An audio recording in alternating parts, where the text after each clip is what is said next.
Hey y'all, would you like to win something? My name is Adria Wilkins and I wrote a book called The Joy Box Journal. It has 40 devotions with a box and notepads to journal joy moments in your life. I want to give you a chance to win an autographed copy. Go to OPS Podcast Show on Facebook, Instagram, and Twitter every day in August at 10 a.m. Pacific for a chance to enter and win.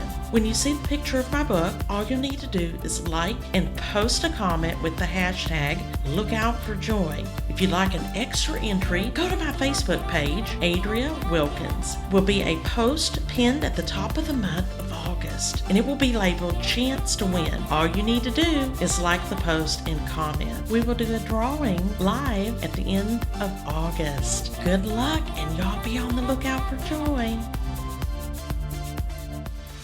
The last thing you want is for something to go wrong with your plumbing, but it happens a lot.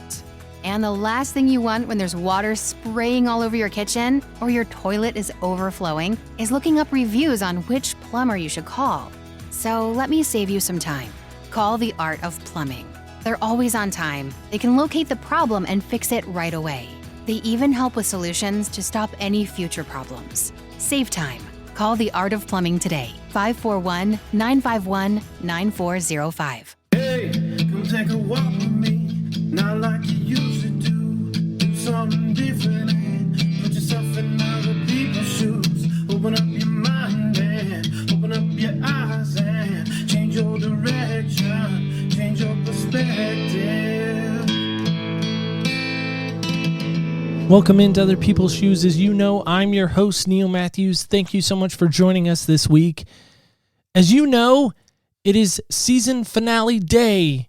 I'm sad to say that the search is coming to an end. But don't worry, stay tuned till next week when we start off our 6th season of Other People's Shoes. Hard to believe we're on season 6. But before we get to that, we got to, of course, get to the season finale day. And guys, I got to be honest with you. I have been, since we got confirmation of this, I have just been giddy like a schoolgirl. Yes, I'm openly admitting that I got giddy like a schoolgirl on my show, but you got to help me welcome in these ladies today. They are ladies who are American Muslims, and they're moms. And I'm going to let that just sit on the table, and we're going to come back to that. But their moms, they're actually looking for and seeking out helping people understand where they're coming from. They want a different perspective. They want people to come to this understanding that what you may read about, what you may hear about is not always accurate. They're Muslim Americans and they're sisters in arms in this mission that they're on. They offer support. They want to work together to find solutions. And they just want to give some resources out to help those that may be struggling with trying to understand things. And again, they're moms. So they got that mama bear mentality, I bet. So we're going to welcome them in today. If I get their names wrong, we did practice. Zaiba and Uzma, hosts of Mommying While Muslim. How are you ladies? We are good. It's so we're so glad to be here, and it's definitely been a Monday morning for us, as probably with you, because you said our names perfectly in practice. So we're gonna. I did. Again. So say it with me because we did practice. I got nervous. Full disclosure, I did get nervous. So one more time, help me with the non-nervousness. Yes. So I'm Uzma. And I'm Zaiba Hassan. All right, there we go. Thank you, ladies. And again, we did practice like pre-show. We did some practice, and I was good, and it was great. And then I get on the mic and I get, yeah. You guys never had that problem, I'm sure. Okay. Yeah, you can watch us on video. Never had that problem on our podcast. I'm sure. Yeah. Well, I did. Speaking of podcasts, I did just watch you guys on YouTube Live. You had a doctor on, so this will tell people where we are in real time. But she was talking about her shoe line that she had launched during COVID. And be honest with you, as a shoe guy myself, not a women's shoe guy myself, but I was fascinated by her story and kind of how that all kind of came about. So from a shoe perspective, man, you had my ears turned in on that. Well, yeah. I'm very excited that you found shoes fascinating. We were just excited to find high heels that were good for us. So yeah, exactly. Who's not on the lookout for that? Yeah, I bet. I can only imagine. Yeah, I do. I have a shoe obsession. If you guys haven't heard any past shows, I am shamefully admitting that there's upwards of 50 pairs. And so that's apparently not even that much, because we had a guest on in the past that has well over, like, I think 100 and plus. So he's. So what's been your let me ask you, what's your latest purchase, so I can kind of figure out what your taste Yeah. is? So latest purchase of shoes. Is that what we're talking about? Yeah. Okay. yours. Latest purchase of Sorry, shoes. I'm quizzing you. You now. I'm no, your it's own fine. show. This is so weird. Like, am I on your show? Are you on my show? This is fun. So I was on a podcast recently. The host name is Vonna Johnson. She knows Eric, and Eric Nevins is who we're referring to when we talk about Eric. But I was on her show, and she challenged me with some Mr. Rogers stuff. You're familiar with Mr. Rogers, I'm sure. Yep. Okay. Yeah. And so he has a shoe that he wore the whole taping of his series, Mr. Rogers' Neighborhood. He wore Sperry's. Yes. Yep. And That's so the new thing. right. So I went out on very eBay. much into Sperry. Yep. I went out on eBay, and I love light blue. That's my favorite color. So if you see a lot of light blue stuff that we do on social media, it kind of weaves its way into our narrative. So I found a pair of navy on the toe part, and it kind of creeps up towards the toe box, if you will, or toe box. I think I'm saying that right. Anyway, up towards where you put your foot in, and then it turns light blue. And I found them, and That's cool. I paid probably a little too much for them, embarrassingly admitting. But that's my latest shoe purchase. So I did really well. I had gone like a lot of months without buying shoes. So we are very proud of you. Thank And now you. the title of your podcast makes so much sense. yeah, so we're gonna get in this first question, which makes Totally true. I love it. Yeah, which makes it more make sense when I say to you, ladies, what style of shoes do you like to wear? See, segue. That's what they call that in the business. Oh, yes, a I love segue. that. A segue. Zaiba, you go first. If you were listening to the other show, I don't think I even mentioned this, but I actually did break my ankle on a Ninja Turtle a couple of years back on a stair. Yes, in two different places. It was Are you Leonardo, serious? just for the record. Yes, Oh. Leonardo, Two- not my for favorite turtle. 6 months.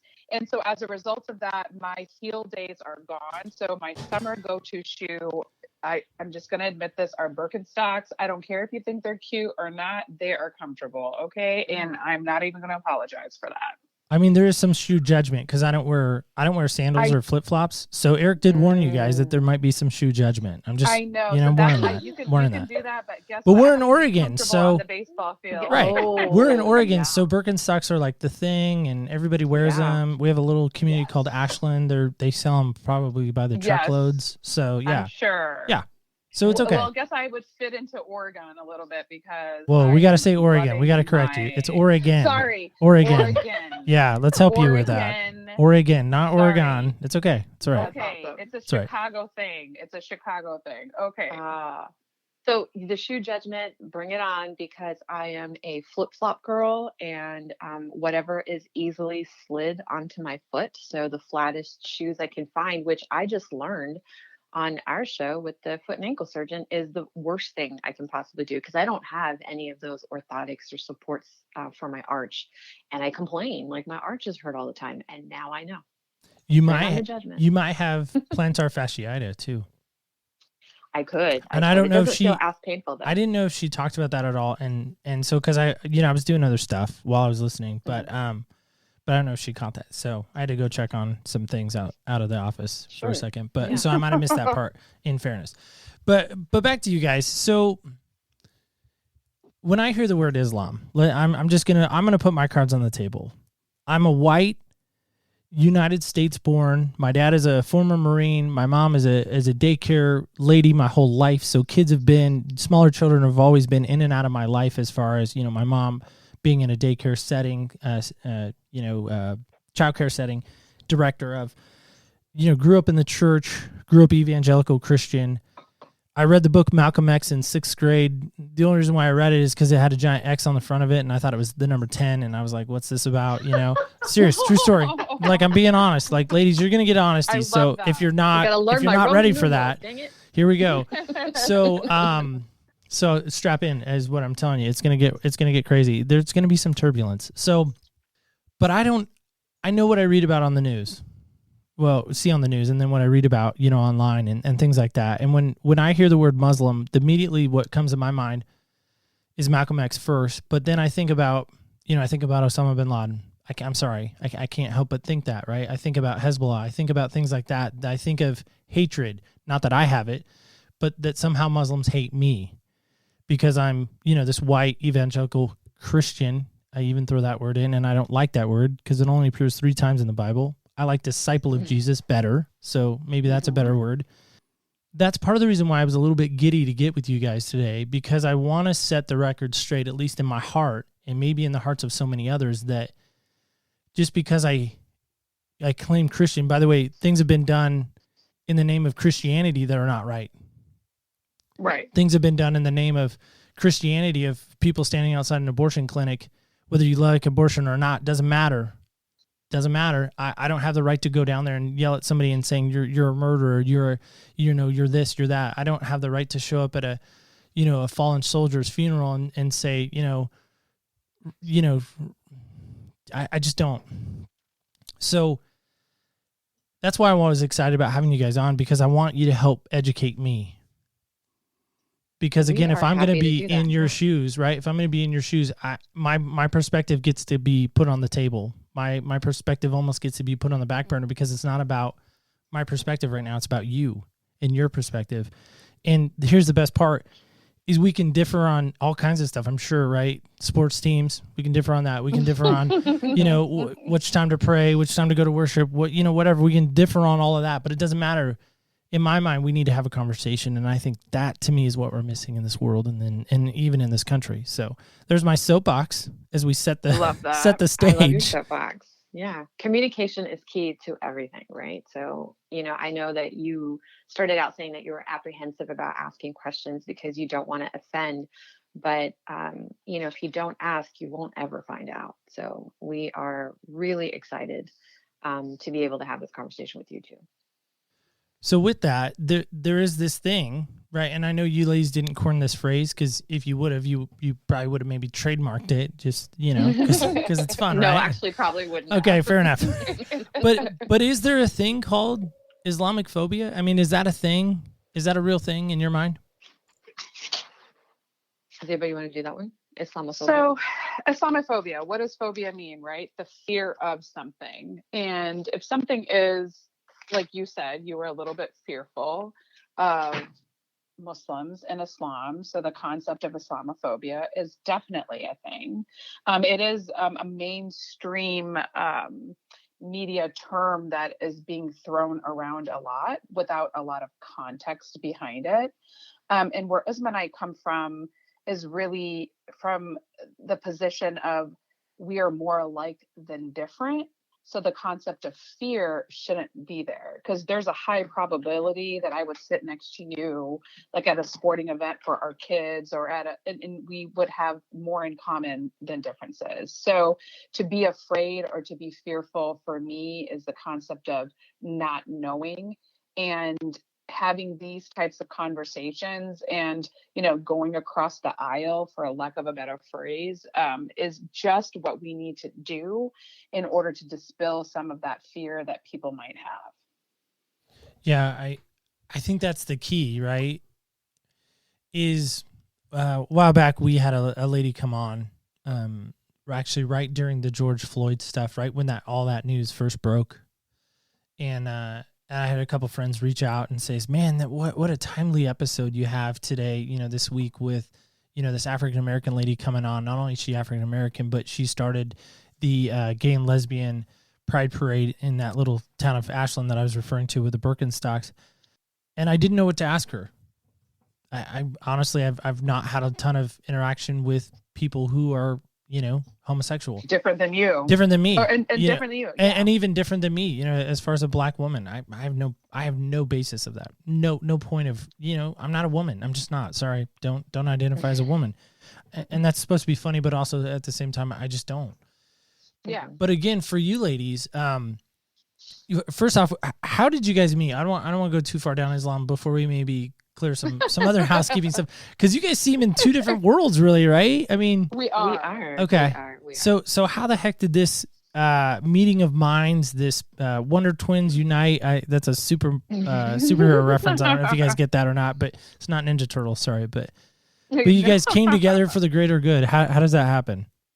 This is Zaiba's doing, so I'm gonna let her talk about that. That's so funny. No, our background story is our dads were actually bachelor roommates in Chicago in the 70s before they got married. So we're old school family friends, but they ultimately moved from Chicago to Texas, I think shortly after Uzma was born. But the dad stayed close, and Uzma was one of my go-to friends. Like, we would go there for summers. Why we would go to Texas in the summer, I have no idea. Yeah, I was just gonna ask you that. I was just gonna ask you that, but you beat me to it. So and honestly, like, I've shared the story a couple times before. I am what they call my mom is actually a Christian convert to Islam, believe it or not. Her family is. That's awesome. Yes, I mean, that's weird, but okay. Yeah, all right.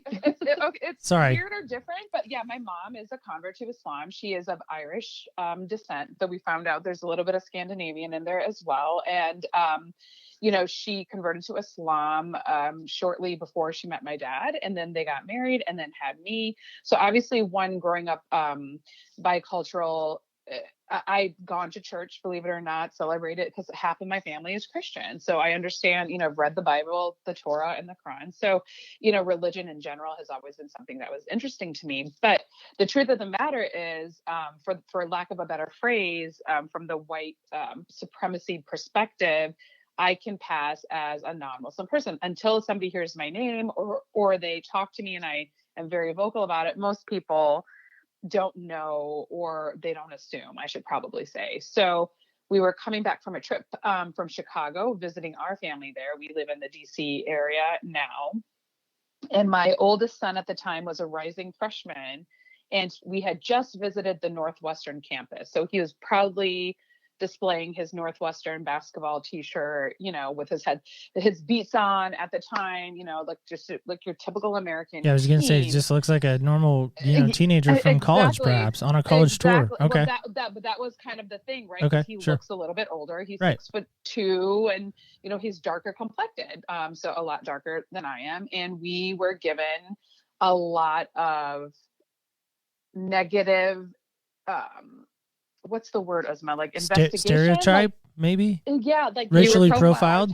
Is that the word? Racially profiled. Racially profiled. Probably the word. Like, I don't want to assume that. Sure. But the reality of the situation, it probably was. Looking back on it, may have been racially profiled. Yeah. Okay. His last name. He doesn't have an ID. Of course, what 14-year-old has an ID? And they were giving us a hard time and quizzing us for 20 to 40 minutes. It was one of those things. I was traveling alone with my 4 kids, and did you miss your flight? We did not, thankfully, because I am one of those weird OCD people that go 2 hours before. I kind of knew that about you already, just from watching your last show, so that's good. Early, but no, and it was just one of the things. It was the first time in my life that I had experienced that, and it was through my children. Which, to your point, you mentioned that we were mama bear, and it was just one of those things where my heart was beating fast. I didn't know how to respond. And he was just so confused, because these kids are even further removed than our generation was, because they literally have zero allegiance to any other country but America's, right? So for him, he was like, what the heck was that all about? And I had to tell him, one, you have a very Muslim last name. Hassan is probably one of the most Muslim last names. And is it like Smith and it's literally like Smith. Okay. Or like Roberts. Or Roberts. Yeah, exactly. Okay, We're fair like enough. Roberts. All right. Exactly. Fair enough. All yeah, right. Exactly. Yeah. And it really is one of the most identifiable Muslim names. And it was just one of those things where I kind of told him, buddy, this is just what's going to start happening, because now you're seen as a Muslim man. And it was just a really hard thing as a parent to have that conversation with your son at 14, who'd literally never experienced anything like this before himself at the time. Now, obviously, we've had multitude unfortunate situations, but that's for another podcast. But I called Uzma. Uzma is one of my go-to people, because she's your girl. She is. She's one of my, right. where Islamic things are concerned, because I've always identified myself as an American Muslim, but, I read for pleasure. It's not like I read to be a scholar, but she was always one that was constantly reading to learn. So I was just like, do you know anything like where I can get some information. I didn't know how to handle that situation well, and I had been researching and not finding it. And she, first thing she said to me was, "Why are you traveling without your ID, girl? Because that is the Muslim 101. You need to be traveling with your kids' passports at all times." Because unfortunately, her experience was very different than mine until that point. So that was her first and foremost. And it was just one of those things that in trying to find resources for ourselves, we realized that there was a hole in the marketplace. There really wasn't anything, because my children are a little bit older. You know, my son was born in 2003. So life before, you know, September 11th, there weren't that many kids that kind of of our generation that fell into that. And we just decided we're going to start this online platform, this podcast, because I'm like, I want to talk about these issues, bring different experts on. So one, I can learn while I'm trying to provide that information for other people. So that's kind of, it's like this journey that we've been on that we call Momming While Muslim. I love it. First off, I love that you have a girl, a woman. Yes. I shouldn't say girl, almost sounds derogatory. But I mean, she's your girl, she's your BFF, Yeah. maybe some would say. I love that you I'm have that. I'm one of her BFFs. Oh, That's wow. what she told me. One of, not the B. Oh, all right. I didn't mean to start Yes. I didn't mean to start I'm a a war there. commitment phobe, so. All right, didn't want to start a war there. But in all seriousness, I love the fact that you could reach out to her, that you had that relationship, for that sure. you could go to her, you could Definitely, 100%. you could go to her and say, "Hey, I'm dealing with this." Exactly. I think, again, going back to us a little bit, is when you don't have that person in your life that you can really go to, that you can lean on, that you can cry with, that you can laugh with, that you can, you know, maybe swap shoes with. I mean, that's my dream come true, is to find that person. Yes. You know, maybe not swap shoes with, that might be a little too personal. Yeah, but I was like, that's stretching it, man. that a little bit of stretch. But I get where you guys are coming from, because I think it's just such a need. I don't know. I could go all day on that one. But Uzma, what's your role to play in this? She talks about this racially profiled, you know, airport experience, which must have been just awful. I mean, airports in general. I mean, nothing against TSA, but they're not fun. I too, not racially profiled, but I had a backpack, or it was a fanny pack. Okay, I'm just wow. I'm really giving you guys a lot of stuff Let's today. talk A little judgment, ammunition, right? But for whatever reason, I had this fanny pack on, and it just had my wallet in it. It didn't have anything like a gun or anything like that. But I had to be pulled out of the line. I had to be like frisked. They put stuff on my hands, and I was like, "What, guys? It's a running pack." Like, I had shorts on that didn't have pockets, so you know, my license and stuff is in there, because I didn't want to lose my license because I didn't have pockets. Basketball shorts, problems with that. But even in that, I thought, man, what is it like for somebody else to walk through that? So, I mean, I don't know. So, Uzma, what do you bring to the table with that? Well, 9/11 happened a few weeks before my grandmother died. So it was, I think, in October. And I was, you know, I buried my grandmother, and then I got on the next flight out because I had to get back to school. And I was pulled out of the line and had my very first full body strip search. Hijab off, I cover. Well, I guess I should backtrack first. Yes, our dads are friends. I'm a mom of 4 now, and I was born into Islam. Both of my parents, their families generationally have all been Muslim. So I'm always like, if you want to get information, you know, you want to get it out of the horse's mouth. I'm the horse's mouth, although some would argue the other end at times. And so for me, I've always appeared ethnically different or other.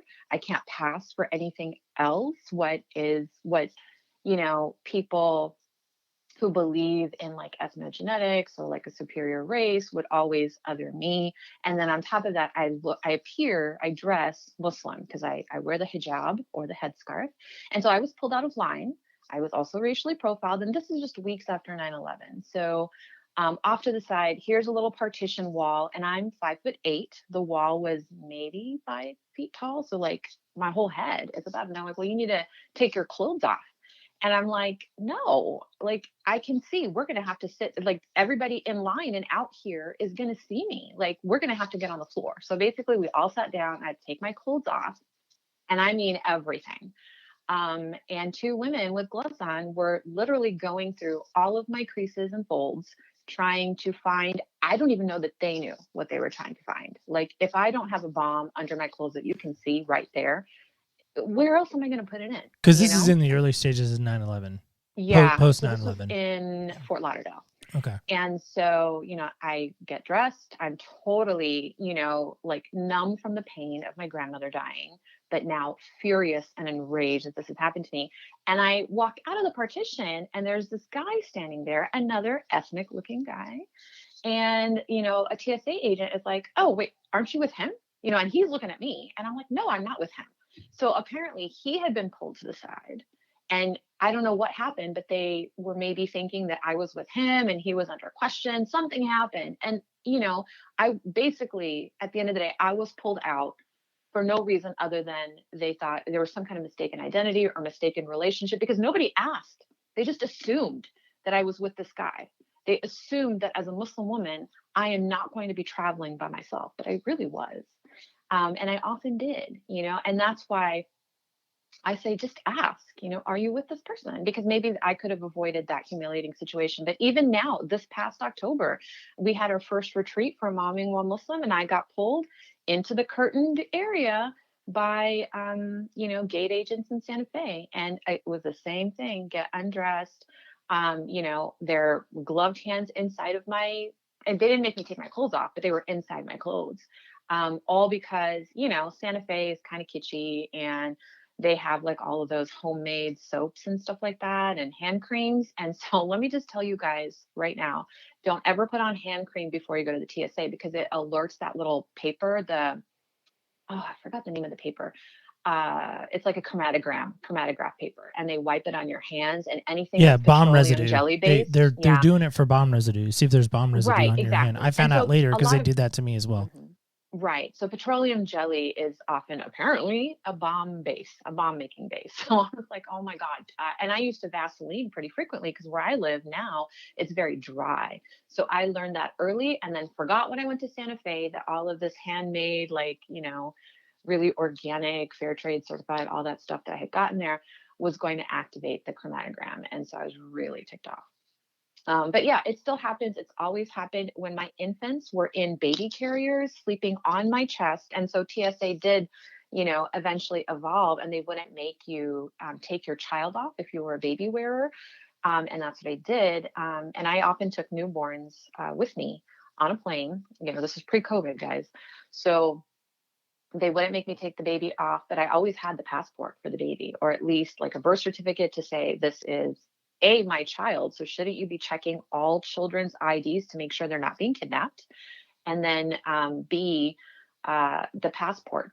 And I'm very, very open about waiving the blue passport, making it as visible as possible, so that, and if anybody tries to other me, I can be like, look, little expletive. It says born in Chicago. So the TSA agents where I am are the friendliest that I have ever encountered, and I've encountered them all over the world. And I remember landing in JFK one time with my family. We came from an overseas vacation. And so we were still dressed like we had been to Saudi Arabia. We hadn't had a chance to change out of our clothes. And I remember a TSA agent, I was like, why do you people even come here? And so that has always been. Yeah. Oh, yeah. And it's like, are you I serious? didn't have my blue passport. Oh, yeah, absolutely. Oh, I was 19. Gosh. And I was dressed a different way. I wasn't dressed, quote unquote, American. And the kicker, the real nail in the coffin here was she was a Black woman. And I'm like, you are trying to other me and trying to make me feel inferior. Shame on you, And it was, if I hadn't been jet lagged, and if I had had the cojones I have now, 20 something years later, I would have known to respond better. And at the time, it was just humiliating. It was degrading. It was saddening. But it was instances like that that made me realize I got to make that blue passport really visible. Every time I go to the airport, everybody in that TSA line, everybody until the gate agent tells me, you can put that away now, ma'am. then I'll put it away. But I have known always to carry it, and to carry it for my minor children, for my nonverbal children. Like, it is important because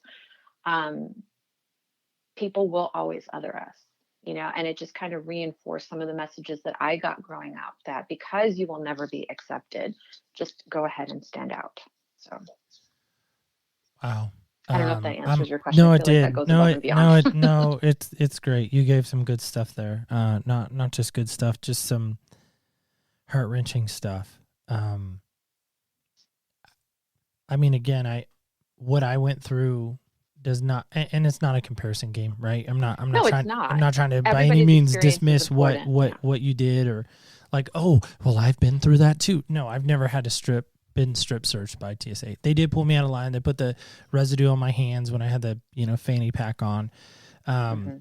But no.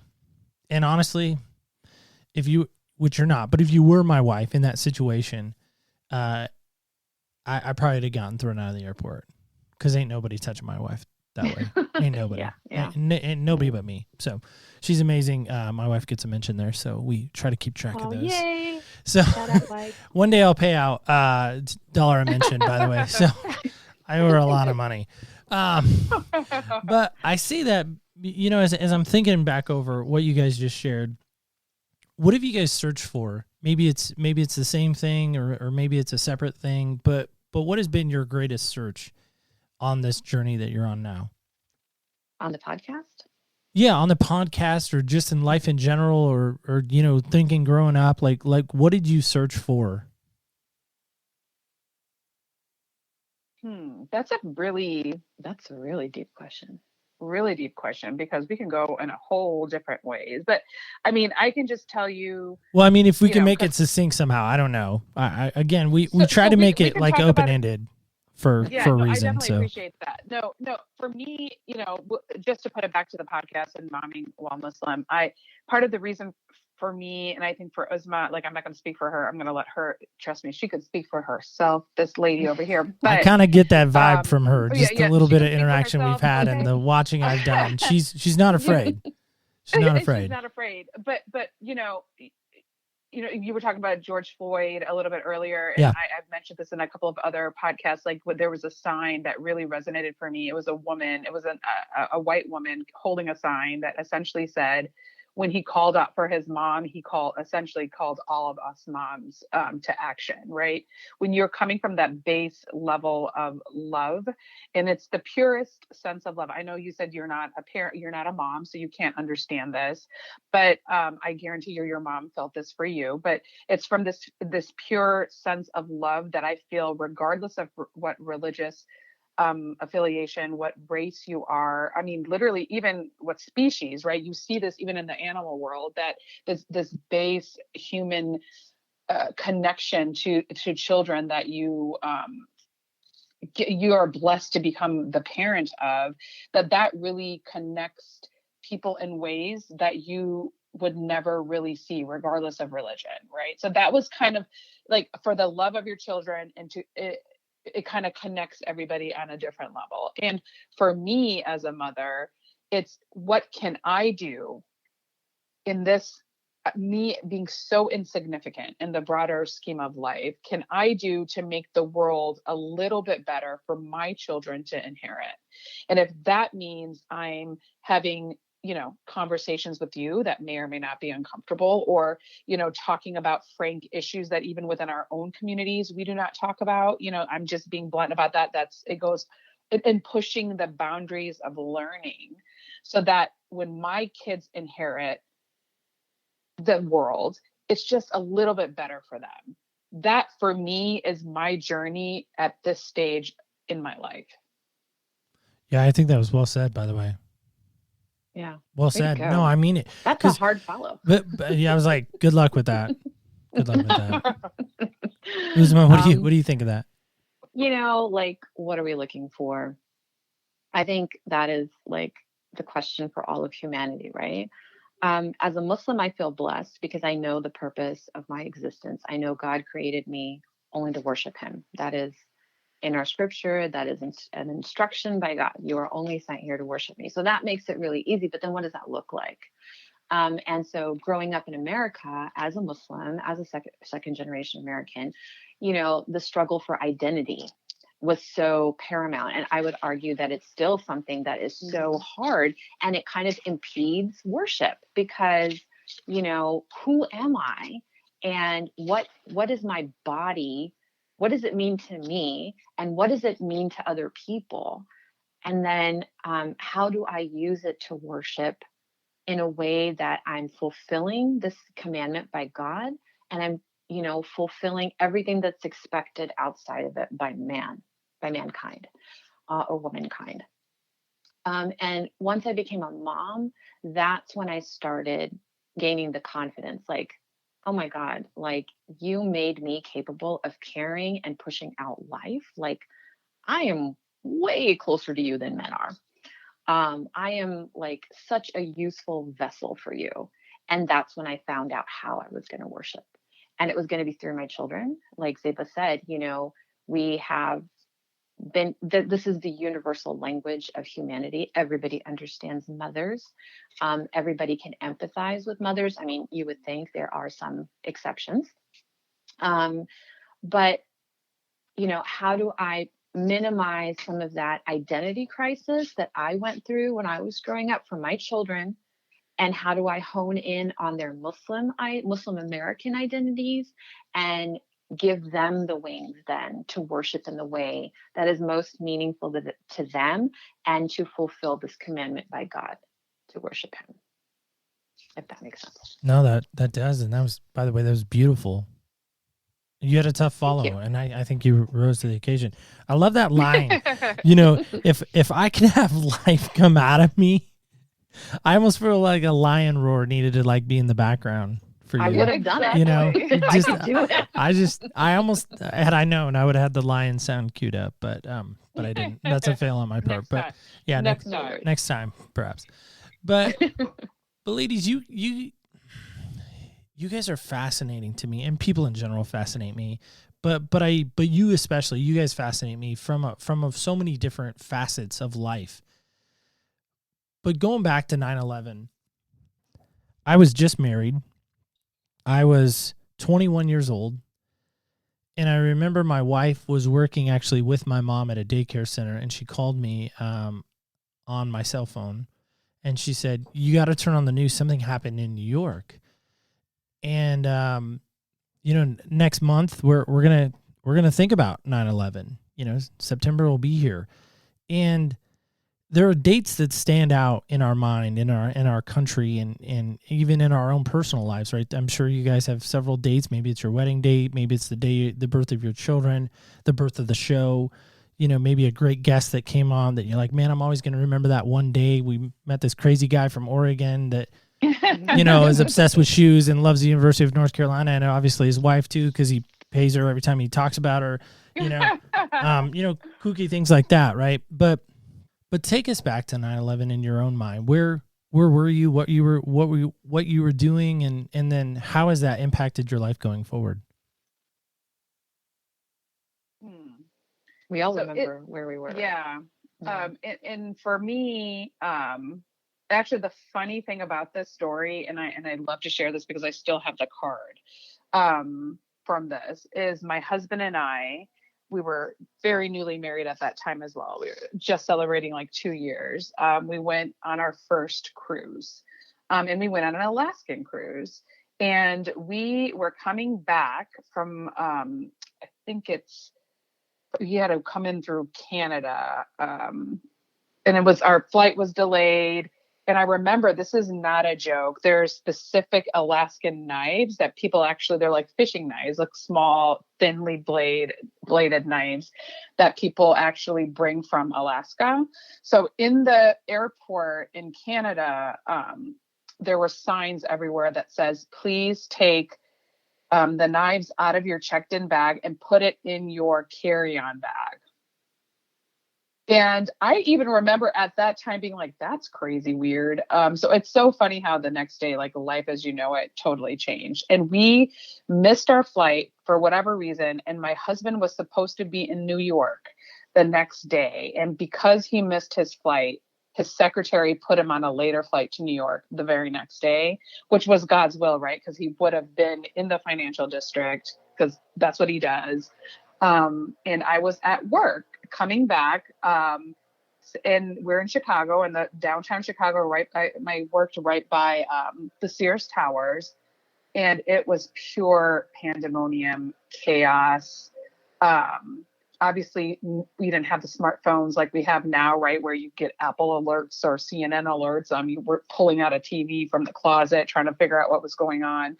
And I'm sure you guys all remember that you couldn't get phone signal. So nobody actually knew who, what, where it was safe. And there was a small possibility, that they were going to target Chicago. And, what people need to understand, that as American Muslims, we were grieving as well. Twice. Right. Twice so over, we were yeah. grieving because we felt it as an attack to ourselves, because, for lack of a better phrase, somebody hijacked our religion and then used it against ourselves, if that makes sense. So we felt it from the American perspective, as in we're watching these towers go down and feeling all the feelings. I can still feel how I felt that day. And then we later find out that it's a bunch of crazy woohoo people. And we're just like, what?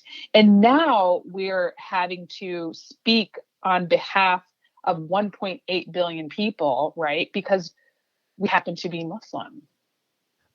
I love that So- phrase. If I can jump in for a second, I love that phrase No, that you please. said. They hijacked our religion. They really did. And I love that for a lot of different reasons. But I'm just gonna I'm not gonna elaborate on that too much. But I love that. I love what you're saying there. I really do. I just want to affirm that, because I think too many times, again, we take the actions of a few and we lump it into the others or to everyone. It's an all-encompassing statement. Right now, of course, as we know, police officers are doing brutal things to, not only to Americans, but to Black Americans, to Americans in general, right? Racially profiled. We've talked about that as your guys' airport stories, right? Easy to do, I'm sure, racially profiled that. We've had a former Marine on that was one of his jobs in Iraq, was to identify terrorist threats that were coming through Fallujah, right? We've had that experience. But he said something, this former Marine said something. He goes, I realized over there that they're people. Yes. And that was, sorry. I don't often get moved like this on my show, but you ladies today, I don't look at you with hatred. I appreciate that. I don't look at you with contempt in my heart. I don't look at you and pin those actions of those hijackers to you. That's like me talking to a Black person, him being angry at me for what my ancestors did. I wasn't there. I didn't do it. I didn't oppress you as a Black person. I didn't put you in slavery. How can you judge me, and how can you have condemnation towards me when I didn't do any of that? That would be like me saying that I now can't associate with you in any way, either one of you, which are brilliant ladies, wonderful ladies, because of what the few did on that dreadful, awful, horrific day. Sorry. Right. That makes me feel really good, because I think I've carried with me this belief that people outside of Islam still blame me for what happened for 9/11. So thank you for crumbling that belief today. I really appreciate it. I can't. Uzma, I can't stand in judgment over you. And I mean this, like, in sincerity. Obviously, you see that I'm moved to compassion, because to me, I think we do that too often. Mm-hmm. We do that too often. We try to lump everyone together, and it's like, no, wait a second. You want to be mad at somebody, fine. Obviously, I can be mad at 9/11. I can be mad that so many Americans lost their lives. Not Muslims, not Jewish, not Black people, not white people. Americans lost their lives that day. That's what we need to focus on.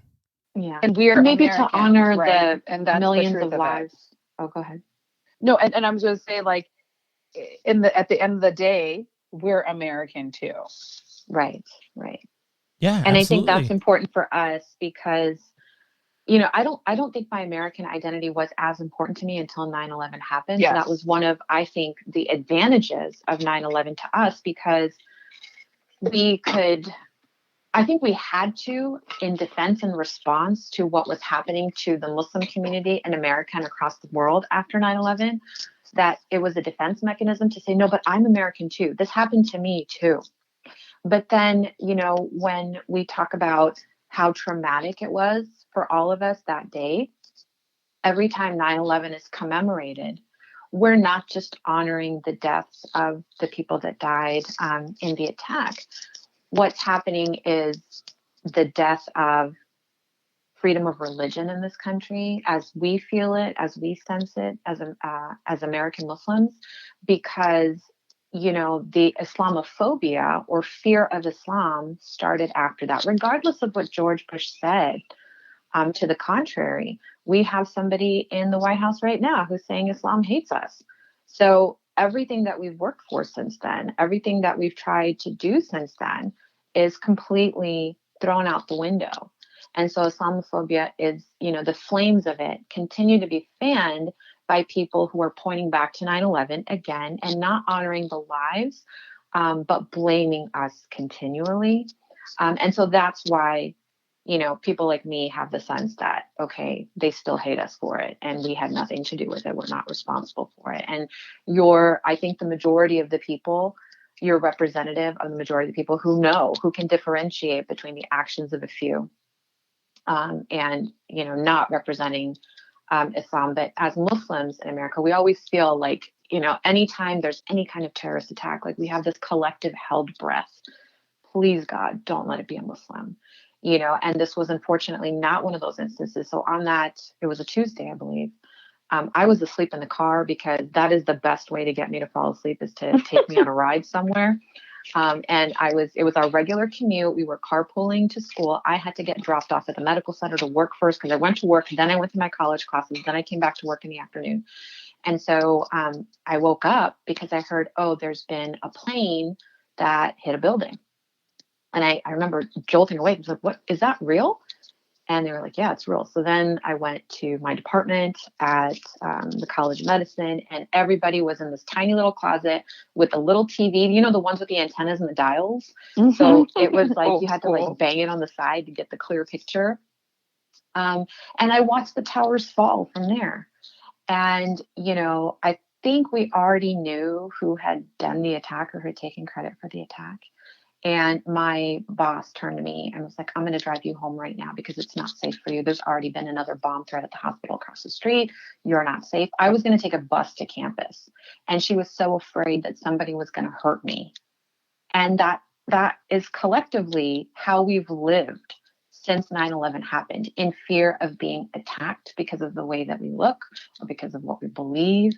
And the hairs on our neck are always up. Every time 9/11 comes up, I can't look at my phone because I don't know if it's a joke or something, but every time I look at my phone and it says 9/11, the pit of my stomach drops. So that's a day. I will forget my children's birthdays, but I will not forget 9/11 because it, across the board, changed my life. My kids have never been able to know the childhood in America that I grew up knowing because of that date and because of what happened on that date. And I think there's a small contingency of people who will never let them forget and never let me forget. And that is the contingency, unfortunately, that makes the news, because they're the ones that, are always very adamant about forcing the differences on the table, rather than what we're trying to do is communicate how we're more alike in our belief in humanity and belief in God as a means to bring us together, and that anything that's driving us apart is coming from Satan. Yeah, I feel bad. And even saying I feel bad doesn't even feel like enough. Because again, I don't think there's an emotion for it. There isn't. There really isn't. And first off, you ladies are, again, I appreciate your honesty. I appreciate you guys not holding back. I know we laughed and we joked, pre-show, like, hey, we're, what you get is what you get kind of thing. But I didn't know we were going to go down this road. And I'm grateful that we got to. I don't know how much time you have, but I really want to get to two more questions if we can. If you guys have some extra time, I hope. I do. Okay. And if you don't, I understand. But I really want to get to these two questions. One, I want to dispel something that maybe is in my heart. And I know we talked about this pre-show, so they know this is coming. I just want full disclosure on that because I didn't want to offend, and this could be a very inflammatory question. I think it could have been. But I have heard it said that because I'm an infidel, which is in my mind what the Quran has told me, or people who have, which I don't know who these people are. They're probably, people that don't know the Quran. And I know you guys aren't Quran experts. You've studied it, but you're not Quran scholars, I guess is a good way to say it. You're just two ladies that know the faith, and you don't know everything. Just like we talked about, I don't know everything about the Bible. So we laughed about that, and it was kind of a good laugh. But I have heard it said that because I'm an infidel, and if I don't repent, the Quran teaches I can be killed. I can be destroyed. And I think even going back to Osama bin Laden, which I don't like to give that guy as much praise and credit as we should. He shouldn't get any praise in my mind because he may have acted outside of the Quran from what I hear from other people as well. I don't know that. And so help me understand the Quran better and just the Islamic faith in comparison to if I never choose to go that path. If that made sense. I don't know. If you never choose to go which path? So if I choose not to go the path of Islam, if I never adopt the religion of Islam, if I never subscribe, seems like the wrong word. If I never deny, if I never become Islam, what happens to me? I guess is a good question. So I can start with that. So Islam, now I'm a certified speaker for an Islamic Speakers Bureau. So I go out and I often, do the Islam 101 talk. And so in that 101 talk, we do some etymology, which is the study of words. And so the Semitic languages, Arabic, Aramaic, and Hebrew, have 3-letter root words, and then you derive all of language from those 3-letter roots. So Islam, the 3-letter root word is salama, peace. And so people will never know that because that's not the image that the media and people in power are going to produce, because otherwise, how do we fund, all of these companies that make money from war and death? So Islam means peace. That is the religion. And Muslims are the followers of Islam. And salama, again, is a Muslim, a person who's seeking peace through following God's guidance. It's also called through submitting to God's will. And so these two words are, I understand when you're reading those verses, and this has happened to me actually in a lecture where an evangelical pastor had his notes out that he had printed from an Islamophobic website. I recognized it immediately. And they quoted this verse in the Quran. And yes, it exists in chapter 9. Kill the disbelievers wherever you find them. Now, much like the Torah is studied with the Talmud so that the verses are given in context of what was happening at the time. Exactly. That is how the Quran must be read. It's read with the tafsir. So people like you and I, who are not scholars, cannot just pick up a verse and start reading it and think that we know exactly what's going on. There's very few verses in the Quran where you don't need contextual evidence to read with it. With this particular verse, what had happened is that in the city of Medina, where Muhammad and his followers had been invited, come live here. Let's create a constitution where Christians, Muslims, and Jews can live together. Because guess what? The Christians and Jews have been killing each other for generations, and we can't get along. So the year 0 on the Islamic calendar, like Jews, Muslims follow a lunar calendar. The year 0 is not the birth or death of a man. It has nothing to do with Muhammad. It has to do with the birth of an interfaith community. And that interfaith community was established with this contract where all 3 religions said, no matter what happens outside of the city, we are one body and we will fight any forces that are trying to come in and attack us. We are one brotherhood. And so what ended up happening is one of the Jewish tribes, actually 2 of them, broke that treaty. And they colluded with forces outside of the city against Muhammad and his followers because they weren't liking that, Islam was gaining a lot of conversions. People were liking them. People weren't infighting anymore. And so because of the defection and the treason committed by these two tribes, this verse came out. And there's also a subsequent verse, like wait until the holy months are over, because there's specific holy months where you're not allowed to go to war at all. And Sharia law, which is the Quran, the infallible word of God, Muslims believe, and then the Sunnah, which is the things Muhammad said and did, those comprise Sharia law. There are rules of war in Sharia law. You cannot destroy orchards or, means of subsistence for people. You can't kill monks and priests, rabbis. You're not allowed to kill the religious holy people or destroy the holy houses. War can only be defensive. It can never be offensive. So this particular one, kill them wherever you find them, is when somebody's attacking you. Yeah, you can kill them. It was the first time Muslims had been given permission by God to fight in response to the oppression, tyranny, and treason that was happening against them. So it was really important historically, but you'll never know that if you pull this particular verse out. So no, there are verses in the Quran that say the Christians, Sabians, and Jews, anybody who believes in one God who is a strict monotheist, is going to taste heaven. So there's no such thing as promised salvation to anybody, not even a Muslim. Yes. But there's certainly not a belief in Sharia law or written in Sharia law that if you are not a Muslim, that you will die. It'll be a lot harder to go to heaven because, obviously Muslims believe that, the true path to heaven is Islam. But, in other scripture that the that the Islamophobic websites will not mention is that Christian Sabians and those who believe in one God will also go to heaven. I don't know if that answers your question. I think it did. Thank you. So if I'm hearing you right, context within context, is that pretty close to accurate? Mm-hmm. Yeah. And I think it goes back to ask the questions. Like, why would a quarter of the world's population believe that this is okay?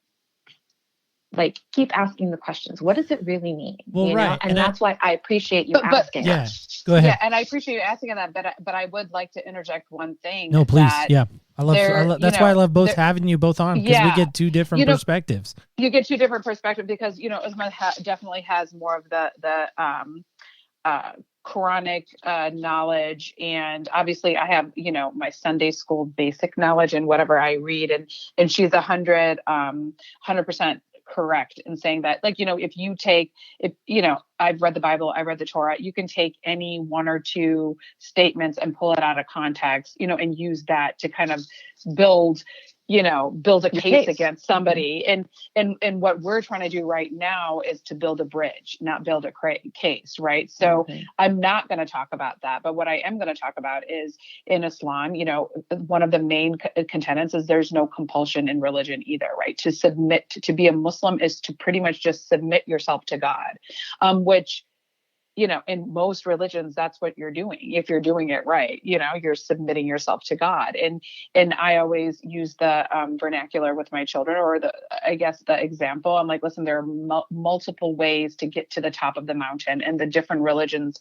are your path to get to the top of that mountain. And, for misguided Muslims specifically, to Uzma's point, you're taking content and being able to use it as justifiable, actions for, in my opinion, a lot of political gains, like even Al-Qaeda. These are all political organizations that happen to use religion as a way to get people to back them up. Right. So, like, even when you talk about jihad, because I'm pretty sure that's another question that you probably I was actually thinking about that. Yeah. I didn't know if that was off topic. So no, it's not off topic. Okay. No, not at all. That was actually going to be my next question is how do we reconcile the word jihad? Because I've heard that as well. Jihad means internal struggle.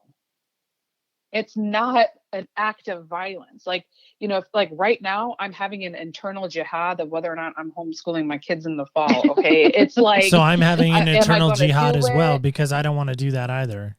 Exactly. Okay. It's like, all what right. am I going to do? So it's an internal struggle. And it's actually like, I feel badly for the people that have that name, because it's a beautiful name and a beautiful meaning, but it's been What does it mean again? Hijacked. What it does it means mean? Internal struggle. Okay, internal struggle. Okay, I just didn't know if we missed the meaning of the name. That's what I was wondering. No, okay. that is the meaning of the name. It's literally internal struggle. Like a lot of Muslim names tend to come from meaning, right? Like I look at my kid and I'm like, okay, based on how he looks, this is the meaning I want to put on to you, you know? And that's why names really have such an important meaning for our families, right? But like jihad also is internal struggle, but now people are using it for terms like I'm going to have a jihad against you. You know, there's lots of people that can use different types of things, you know, that are against what the religion is supposed to be about, which for me and my family, and I know for Uzma and her family, is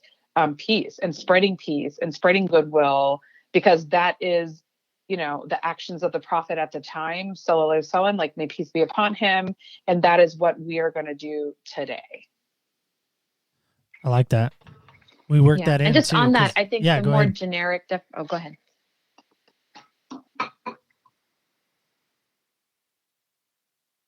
Go ahead. You can. Hello? Yeah. Sorry. Okay, go sorry. ahead. Yeah. My bad. I think if you look it up, jihad means struggle, and struggle comes in all forms. It can be external, and it can, you know, mean war.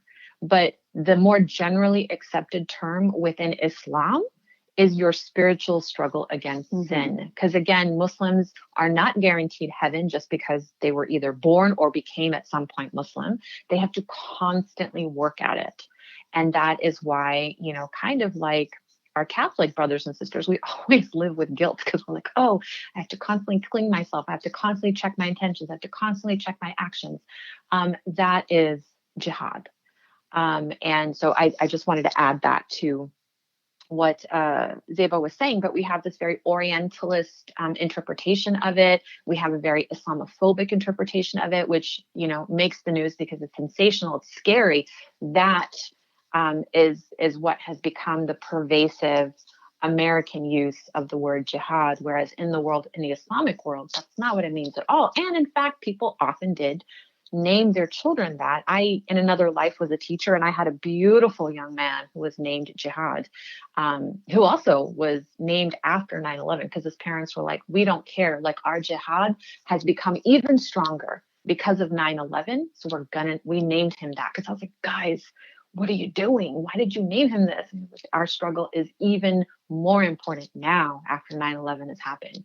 So that's why he has this name. So I pray that his life has been as easy as possible as a result, because I lost touch since.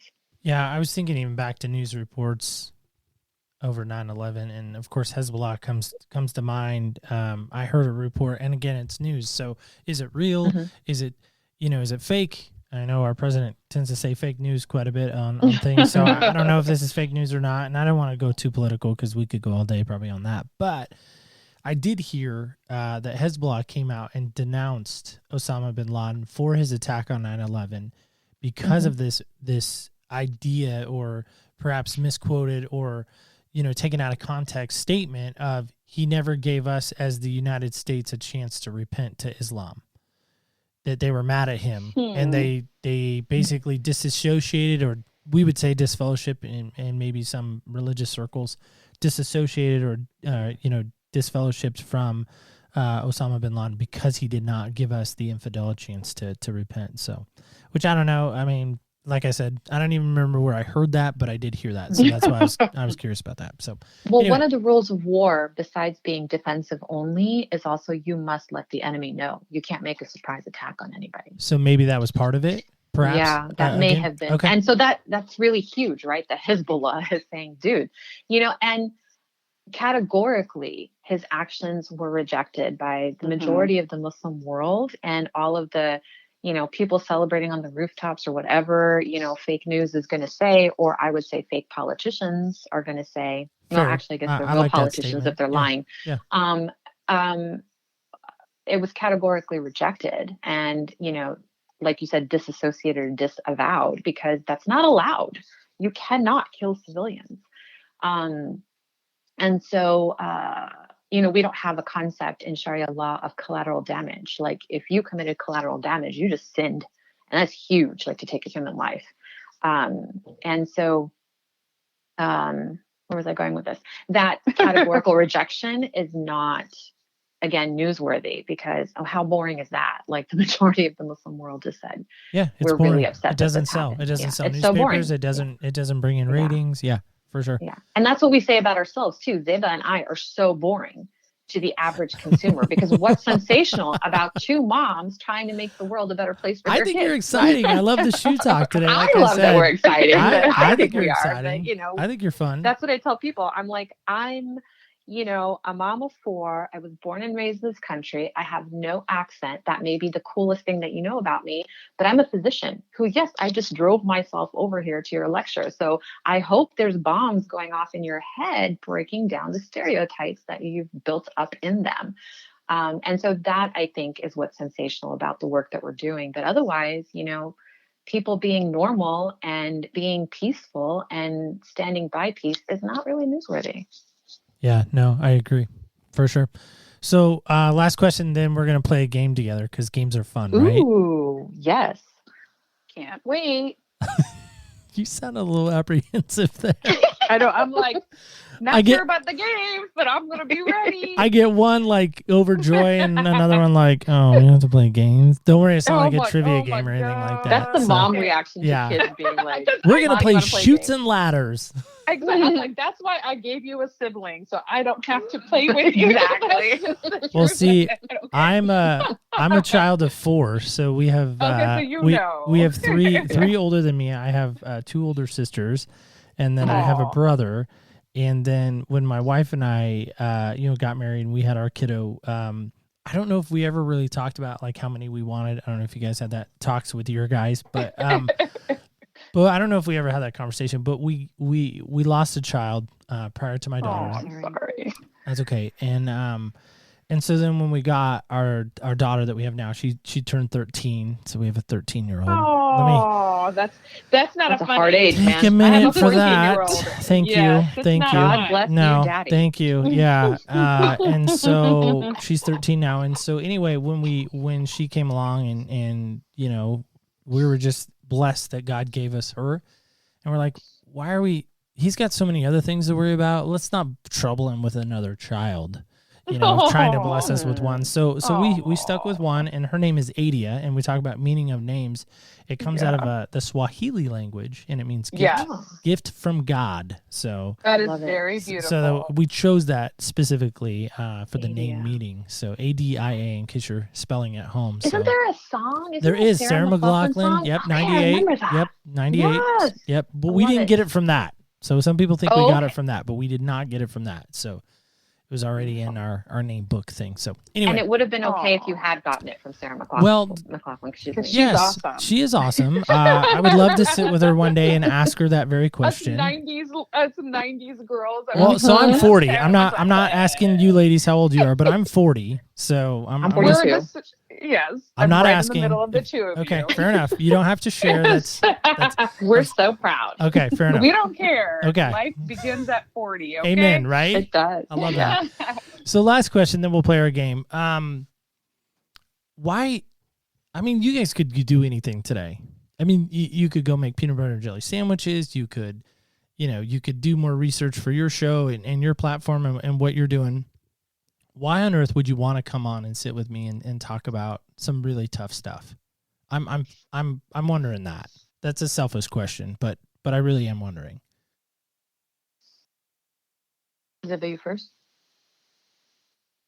Why not? Love it. That's it? Okay, we got why not. All right, and next? Well, so, people were really critical of us when we started our podcast. It's like, why are you guys doing this? What qualifications do you have? What training do you have? What expertise do you have in anything? And we were like, well, why not?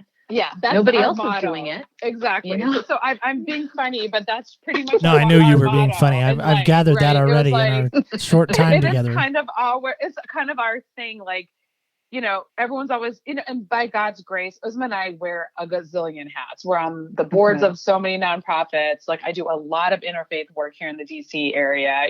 My son just started a charity called Hoops for Help, where he literally is helping frontline people by training little kids who's can't. So it's just something in by nature that this is what we feel is God's work for us. And, you know, when people ask us, why are you doing this thing? Why are you doing this? Because trust me, they do, because they think we're crazy. Our standard response is always, why not? And if this means that, you know, the next time you come across a Muslim person, you hesitate, I'm not going to change your mind. Like, I'm not here to change your mind. And contrary to popular beliefs, we're not trying to convert anybody. Okay. But we are trying to do is that if you hesitate to make a blanket judgment when you meet another Muslim person, or perhaps when you hear something on the news, you're like, you know, I met these two crazy Muslim moms and they didn't really sound like that. Maybe I'll do a little bit more research, right? So I'm a little bit more informed. That is why we're on shows like this, and to push us out of our comfort zone, to extend the bridge of, you know, commonality. That is what I feel is my personal mission on earth right now, and what I feel Mommy Well Muslim is giving us an avenue to do. Yeah. It's just, you know, if, like she said, we're not trying to convert anybody, because honestly, like that whole missionary vision, missionary work is not a part of Islam. Islam was never meant to go out and, conquer lands. That's a completely different thing. But conquering hearts is for God. So that's not our job. But if we can just have, like she said, one person leave and say, I feel a different way about Muslims than I did when I came here. And hopefully it's positive. Like, we hope that we, you know, I know. softened your hearts towards Muslims and weren't like, oh my gosh, what dribble is this? Then we've done what we need to do. And like she said, we're both involved in interfaith work, and communication, questions are the only ways that we're going to build bridges and get to know our neighbors, because that's what we all are here. Yeah, I love that a lot. So do either of you speak any other languages, like Yes. Arabic or what am I trying to think of? Aramaic? Any of you guys? Is that in the wheelhouse? I wish I was cool enough to speak Aramaic. Okay. That would be so cool. But That do you would know be how many cool. times, like, I'll ask kids, like, in classrooms, like, hey, so who spoke Aramaic? And nobody has a clue. And I'm like, seriously, y'all? Seriously. But I have one Iraqi friend who still speaks Aramaic in her household, which is really cool. Zaiba, are you fluent in any other languages? I can read and understand basic things of Arabic, which obviously all of us are trained to do, because the beauty is the Quran is written in Arabic. So part of, you know, even for my own personal mom training with my kids, I would like them to be introspective learners, meaning when they learn the meaning of our holy book is written in Arabic, I'd rather them question and read and try to understand it in its natural form. So we all know the rudimentary. I'm not fluent in Arabic, and I used to speak Urdu, which was my dad's tongue, because we lived overseas after we were born for a couple of years. But, you know, I like to joke with people that even though I was born and raised in Chicago, I was an ESL student as a kindergartner because I had just moved from overseas. And so I didn't speak English, and I had to learn English like really quickly. So it was just kind of funny. Like, it's just a funny fact about myself. I was ESL in kindergarten until I wasn't. But yeah, no, I wish I knew more languages. I know enough Spanish to get by, but, you know, just my high school, college learning, sadly. It's English for me, and not even that well. Yeah. Okay. So well, I speak English. Go ahead. I just had a small request. I would love to hear in Arabic, maybe the phrase "other people's shoes." So that's all.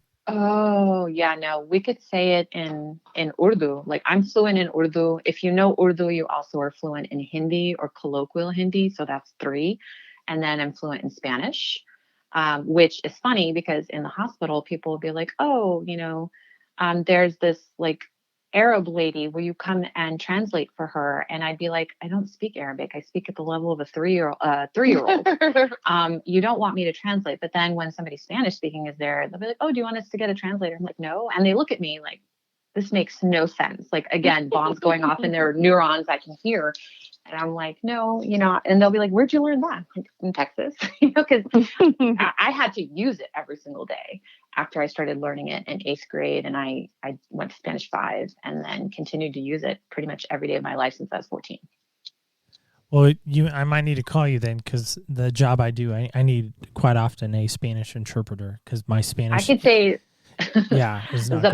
zapatos del otro, other people's shoes. Nice. Yeah, exactly. It's great. And we're not Spanish. We made it work. So that is awesome. Yeah, I no, could give it to you in absolutely. that. So ladies, as we wrap up today, how can people hear about what you're doing, and then we'll play our game. So how can people go about doing that? So you can find us on IG at Mommying While Muslim Podcast, all one word. And Mommying is like mommy with an ing on it. We're also on Facebook. Mommying While Muslim is our Facebook page. I believe we have a Twitter account now too. You do. I followed you on know. Twitter. Yes. Okay, do. I was like, Yes. I don't know. Yep. Our brand people do that, and the cool thing about our Momming While Muslim group And I would say- Instagram too. You're on Instagram. and Instagram, yes. Mhm. In our Momming While Muslim group, specifically, a lot of non-Muslim people are actually members, including our admin, who's not a Muslim or a mom. She just likes being in the group. So it's a great place to access information, ask the questions that you would want to know. We're very interactive and very responsive in that group as well. I love it. I love it a lot. Ladies, thank you again. So before we go, we're going to play our game, and then I want to give you a final thought. So here's our dice. So we're going to roll twice. So who wants to go first? Uzma, go ahead. You got this. Okay, I'll go. All right. So Uzma, this What is I for think you. Okay. So you got we have 5 senses, right? Being in the medical profession, I would hope that we have 5 senses. Yeah, I remember that part. Okay, I just was curious because I did have a guest one time when I said we had 5 senses. She did question me on that, so she now lives in in lore of the show. I won't give names, but we had to cut it out because she was like, "Wait, we have 5." Anyway, Yes. so you got a number 2 on this crazy senseless game that we did. So 5 senses and then 6 is a wild card. So we roll a die, and so here we go. So your question is this: who is touching your life right now? Oh, right now. That might be think the it's hardest Zaiba. question we've had today. I would imagine. I don't know. Yes. It's Zaiba because Aw. Are you kidding You have me? to say this. No. Oh, paid- that is I sweet. paid she's her like to my say that. anchor right now because Aw. this is like what we do every single week. We get together, and even though like my ride or die crew is always there for me, especially with coronavirus, like we're all socially distanced. I don't get to see them, but this is one beautiful face. I know I can count on being there every Monday morning when we record.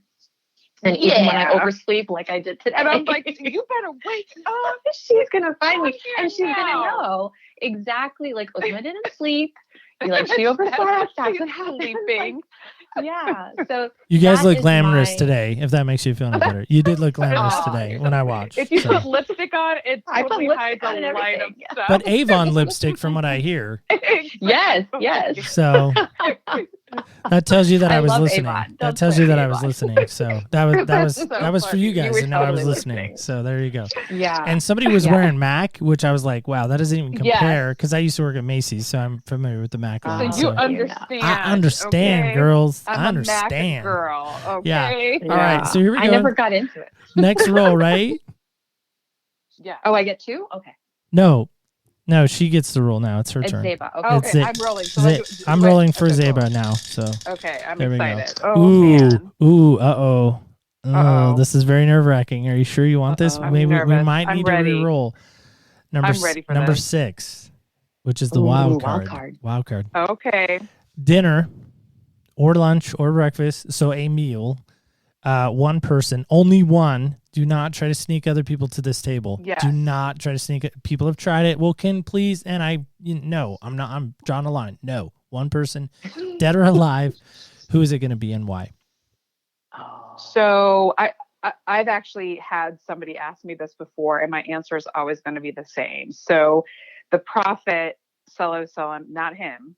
I would love to speak with his wife, Khadija, who is a good woman at the So time help me out. who Help- owned, help- her, help me who out. owned her own business. A prophet? What now? Our Back up a Prophet second. Muhammad Prophet Muhammad. worked for his wife, Okay. Khadija. Okay. I'm following you now. She is the first, so for me, I love that one, she was older than him. So she was able to she was like a cougar back in the day, so she managed to get this young, up and coming person, owned her own business, was a rock star that way. At a time where, obviously it was very male dominated. And, part of Uzma and my mission is literally to, uplift and support the female voices that are surrounding us specifically. No offense to you, Neil, but None taken. the men have kind of dominated the media in a long time. So our hopes and missions is to kind of uplift females. And I just want to know, what was it like to be this, supporting character in a historical movement, really? Because here we are, 1.8 billion people later. And how was that for her being, this major female role model at the time? So yeah, that is somebody I would definitely want to have dinner with. But in fairness, by God's grace, I have all of my relatives alive, right? So I don't have, otherwise it would have been one of them, but by God's grace, I have everybody alive and accounted for. So she would definitely, I would love to hear what her viewpoint was and in her view of history at the time through her eyes. Where do you guys go to eat? Is it like a cool place in Chicago or where do you go to eat? Is that the harder Honestly, question, in my maybe? backyard. Yeah, that's the harder question because I hate cooking. So anybody that's listened to the show knows I am a short order cook for all of my kids right now, 2 vegetarians and one trying to become a muscle builder. I'm not sure what he's trying to do. And 2 eat meat eater. So I'm constantly in the kitchen, including my son texting me right now, this is his lunch number 2, wondering when I'm going to stop working so I can go feed him. So I hate cooking, but it would probably be in my backyard because I am super casual and I'd love to just be relaxed and be able to have an open, honest conversation versus feeling stressed out. And honestly, here in the DMV area, I'm not about to go out in any kind of restaurants at this point in time because we are still quarantining. So it would have to be in my backyard. Fair enough. Yeah, I like it. By the way, she would cook for you because I heard on the show today too that there was an issue with spices, throwing them away or not throwing them away. So I'm glad you brought that up. I'm glad you guys settled that today because I was really worried.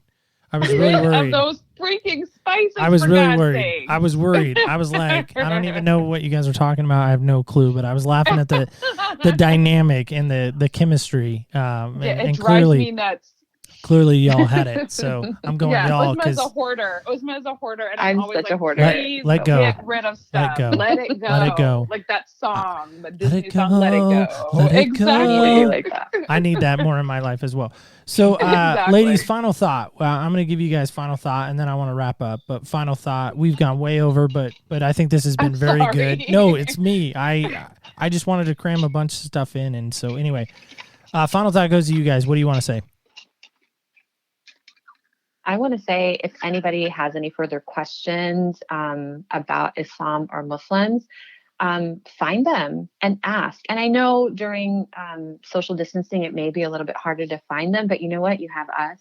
So you can always email us, mommingwhilemuslim, all one word, @gmail.com. Or you can go to our website and contact us there through there's a little submission form and you can ask your questions there. There's really nothing. I think Neil was really kind and asked, is there anything that we cannot talk about? And we are open books, guys. We have nothing to hide. And I think that's going to be the same for any other Muslim you come across.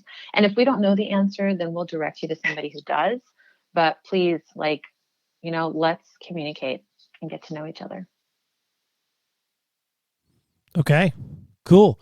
Well, again, ladies, thanks so much for coming on. Just geographically, DC and New Mexico. Did I hear that right? Oh, I'm in Phoenix. Oh, Phoenix, Arizona. Okay. The reason why I ask is one day I'm going to have a map in the studio and I want to pinprick where everybody has been. Oh, and so nice. my goal is To get with everywhere. the show to get one, to get everywhere, but to get it at least, small goal was 50 states. So Yes. I just want to want to see when we go back and listen to it and we put your pinprick in, we get, double bonus, I guess. Cause double duty two for one. Yeah, exactly. We're not going to just put you in Phoenix. Nobody wants to be in Phoenix, by the way. So that's just Not right now. really hot, like really hot. Really coronavirus-y. Yeah, gross. Nobody wants to be there. And then, of course, in Washington, D.C., I don't know if I want to be there because I probably get in trouble because I'd be, saying some stuff. So, trying to get a meeting with the guy on 1600 still. So he hasn't returned my calls yet. I don't know. I wonder why. He's probably busy. He might be a little busy. I don't know. He's busy. Though somebody told me his plane Air Force One was at the wharf yesterday, and I'm like, why in the world would he take Air Force One over the bridge? They were washing it, maybe. I don't know. But, yeah, I was like, not so cool. But we're gonna talk about that later. Yeah, but thank you so we'll much. Talk Neil, about that later. Thank you, ladies. Thank you guys so much. Yes, I do appreciate it. So with that, we will end with that. So guys, I just want to call your attention to this. It's so often that when we see somebody of a different religion, of a different ethnicity, of a different whatever, we're allowing our differences to stop us at the door. We're never knocking on that door to really see what's behind it. And guys, I hope today, even though we went longer than normal, I hope today we can actually kind of knock on that door, open the door, have that conversation, get into somebody else's shoes, somebody else's perspective, because to me, that is where the power lies. Guys, we say so often, remember, when you walk in other people's shoes, you really do get a different perspective on life. I firmly believe that. That is truly what I'm trying to convey and convince you on. And if I haven't convinced you already in the last, 5 seasons or so, let me invite you. When we start next week, we're going to continue this journey, and we're going to look at some dates in people's lives that have changed their world forever. And I hopefully you will join us back next week again as we try on other people's shoes.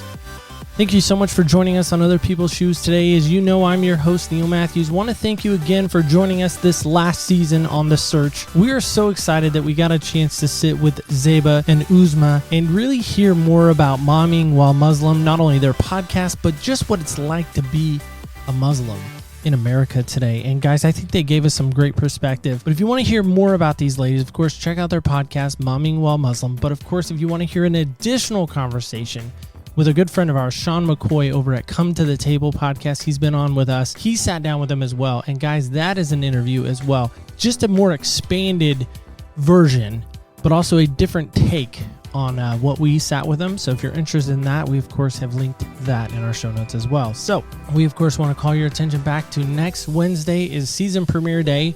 We're super excited. We're going to be centering around this idea of what happened when. So there's a specific date maybe in your mind or maybe in the mind of other people that have happened that has changed maybe their life for the better, or maybe something that caused a great deal of pain for them. So join us next Wednesday. That's of course what happened when.